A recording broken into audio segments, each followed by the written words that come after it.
USA, USA, USA, USA. One, woo! That would be Ricky Bobby's idea of American literature from Talladega Nights. If you're not first, you're last. Number one, go USA! But it's probably not the deepest and most collegiate way to think about what it means to be an American. Let's admit there's more to it than saying, woo, to be American. Maybe not much more for some people, but I'm hoping for people who go to college at Southeastern, it's a little bit more.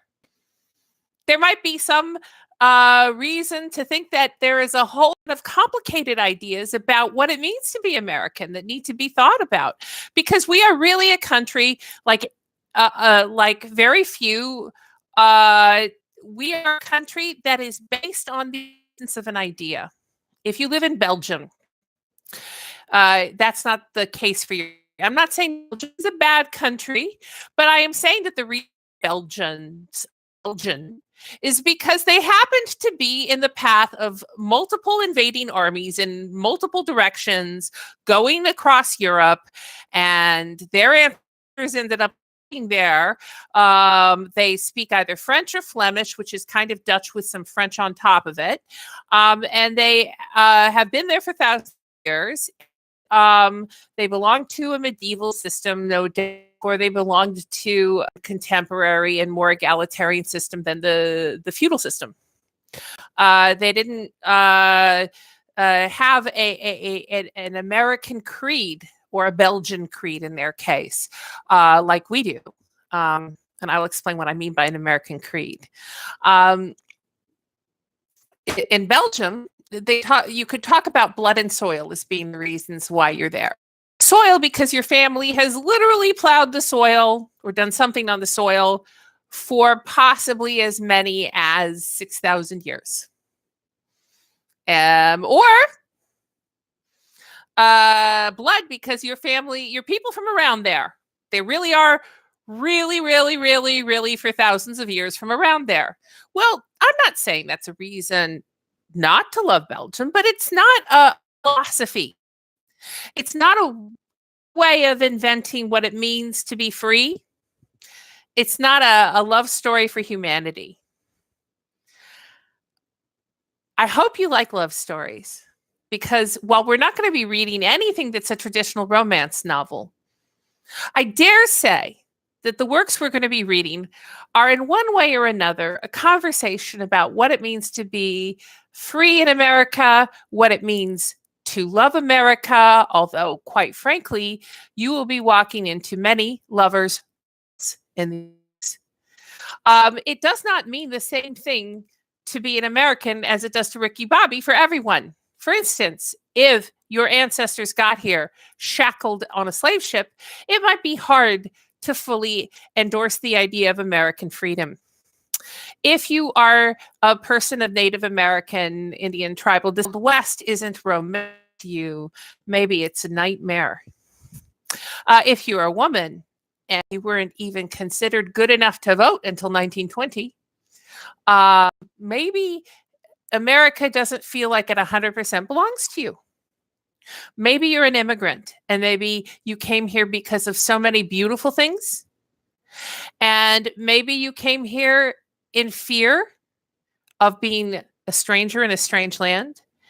And maybe good things happened and maybe bad things happened. But we do have an idea on which we are based, or a set of idea, and sometimes debate about ideas.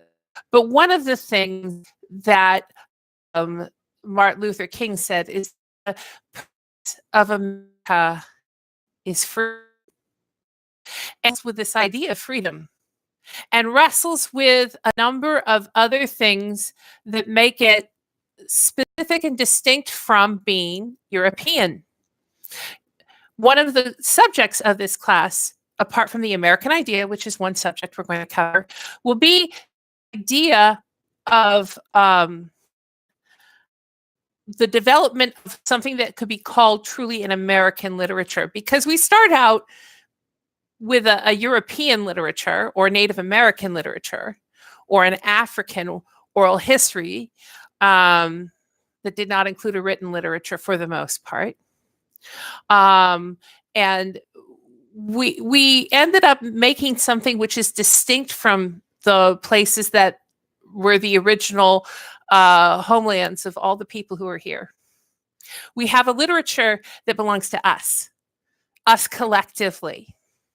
There's a reason, for instance, I'll talk to you about American folk literary form that I'm familiar with, even if you don't know anything else about literature. I'm guessing you've heard of a thing called hip hop. Anybody? Anybody? You've heard of hip hop. Hip hop happened in America because it couldn't happen anywhere else. The poetry of Walt Whitman happened in America because it couldn't happen anywhere else. And so much we're going to read couldn't have happened as it is. He would probably, America is based on bacon and naps. But in this class, which is good because he would fail if that's what he put on the final exam. We're going to read literature from different groups of people from different times. I'm going to talk to you about this American idea and the development of a literature that belongs to us and that reflects our changing values, our changing landscape, and a crisis and debate between values. Americans are free to disagree, and my God, we do, don't we? That's part of this class too. Don't be afraid of the readings. Don't be afraid of the lovers' quarrel. I'm going to tell you in advance, some of what we read is going to feel like, oh my God, it's like in my head, living my life. And other are going to be like, or world literature. I'm not so sure. I think we know America, but I think you'll be surprised at the America you discover in its books. Like Christopher Columbus, you are landing on the island of Hispaniola in this class, and you may just think you've landed in India because it sure doesn't feel like any place you've been before. So welcome to English 232. I will have lots of videos like this, sitting on this same couch, probably not chanting USA, USA, probably talking to you about other things, but you are going.